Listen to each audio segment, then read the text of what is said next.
बच्चों, आज हम लोग लेसन 5 द स्नीज का सेकंड पार्ट पढ़ेंगे।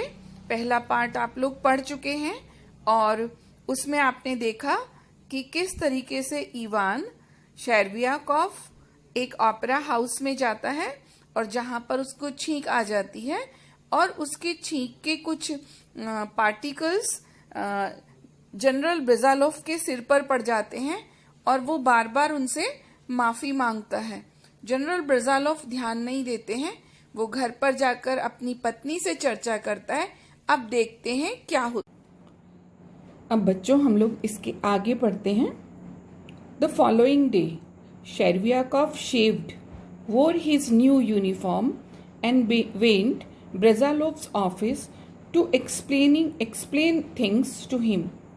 The following day यानी नेक्स्ट डे, अगले दिन शेरवियाकोफ ने शेव्ड की यानी अपनी दाढ़ी बनाई। wore his new uniform, अपनी नई यूनिफॉर्म पहनी यानी ड्रेस पहनी और ब्रेज़ालोव के ऑफिस में सारी बात को समझाने के लिए वो चला गया।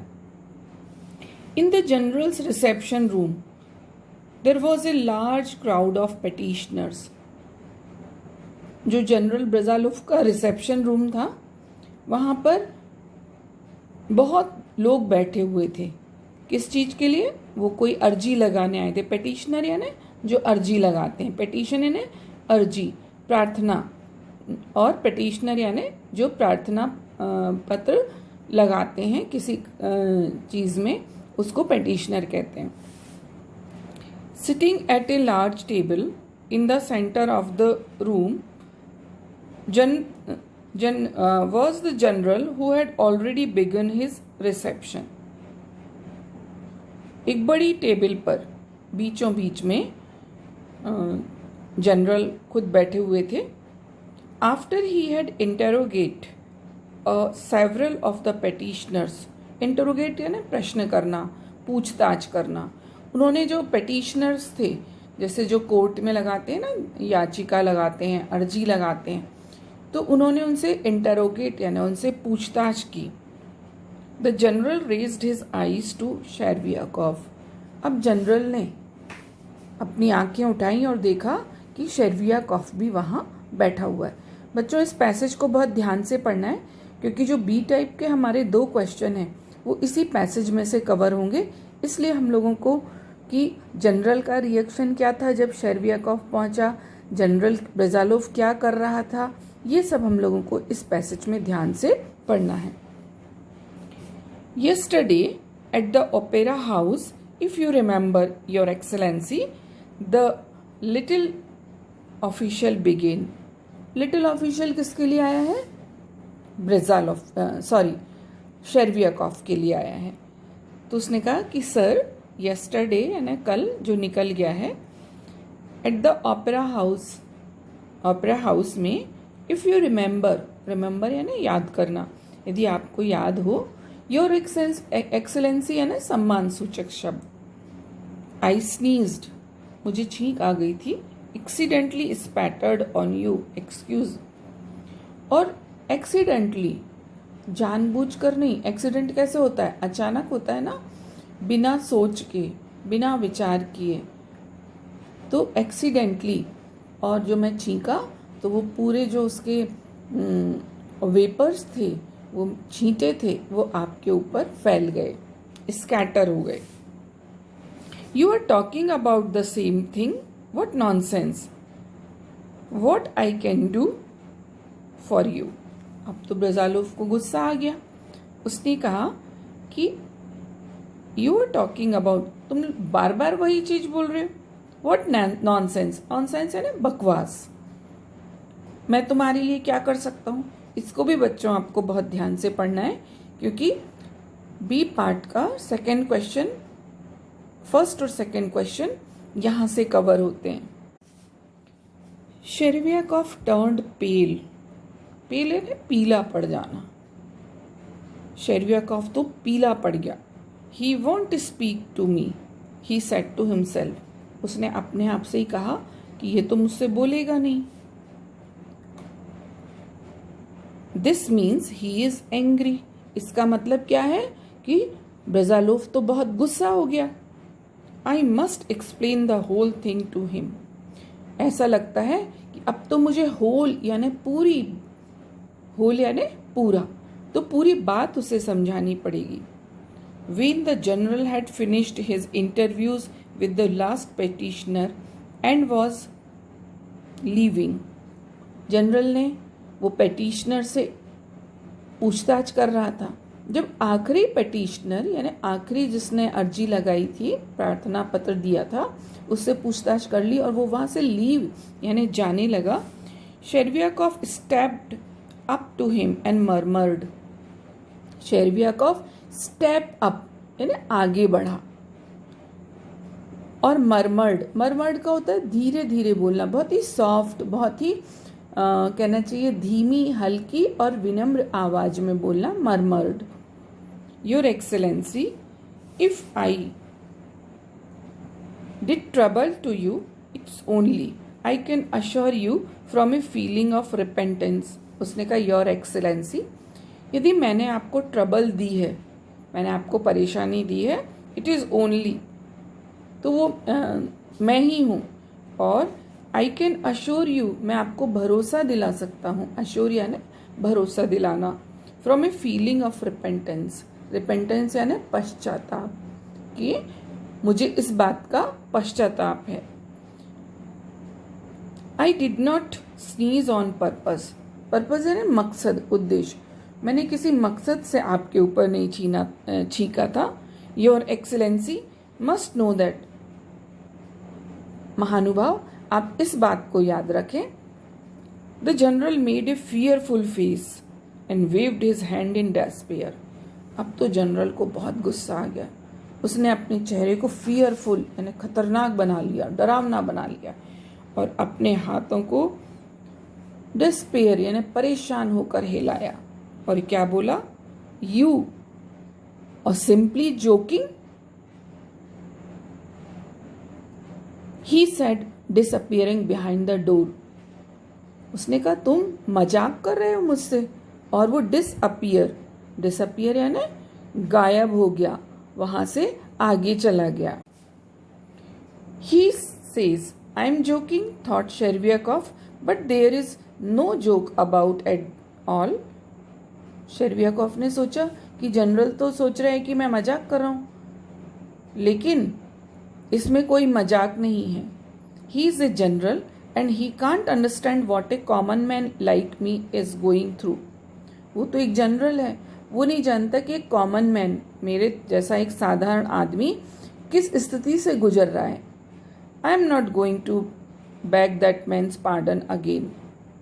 मैं अब उससे पार्डन यानी माफ़ी मांगने वाला नहीं हूँ।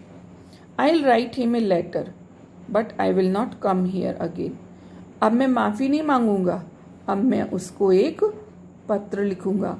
बच्चों, सेकेंड टाइम शेरवियाकोव ने क्या किया, जब बार बार जनरल ने उसकी बात को अनसुना किया तो उसने क्या कहा कि अब वो एक लेटर लिखेगा माफ़ी के लिए, अपोलोजाइज के लिए, अपोलॉजी के लिए।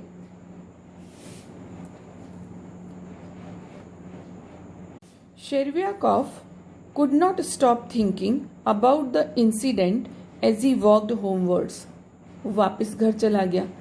इंसिडेंट यानी घटना, लेकिन वो उस घटना को के बारे में सोचता रहा। He did not write that letter to the general. उसने जनरल को लेटर भी नहीं लिखा। He thought and thought but could not think of anything to write. Thought and thought, बहुत सोचा उसने, क्या लिखे, लेकिन वो पत्र नहीं लिख पाया। He decided to go back to the general following day and explain everything in person. उसने फिर से डिसाइड किया, फिर से निर्णय किया कि फॉलोइंग डे, नेक्स्ट डे, फिर से वो ब्रेजालोव के पास जाएगा एंड इन पर्सन यानी सामने खड़े होकर फेस टू फेस पूरी बात समझाएगा। I came yesterday and troubled your excellency, he mumbled as he faced the general. Mumbled यानी बुदबुदाना, धीरे धीरे बोलना, बहुत साफ आवाज में नहीं। तो उसने कहा योर एक्सेलेंसली, मैं कल भी आया था, आपको तकलीफ दी थी, but not with the idea of joking, your excellency remarked. आपने कहा था कि मैं मजाक कर रहा हूँ, लेकिन मैं इस आइडिया से नहीं आया था। I wanted to ask for your forgiveness because when I sneezed. मैं तो केवल आपसे फॉरगिवनेस, माफ़ी के लिए आया था, क्योंकि जब मैं छींका, when I sneezed, I did not dream of joking. तो मेरा इरादा मजाक करने का नहीं था। How could I dare do such a thing. मैं ऐसा कैसे कर सकता हूँ, कैसे हिम्मत कर सकता हूँ। डेयर यानी हिम्मत करना।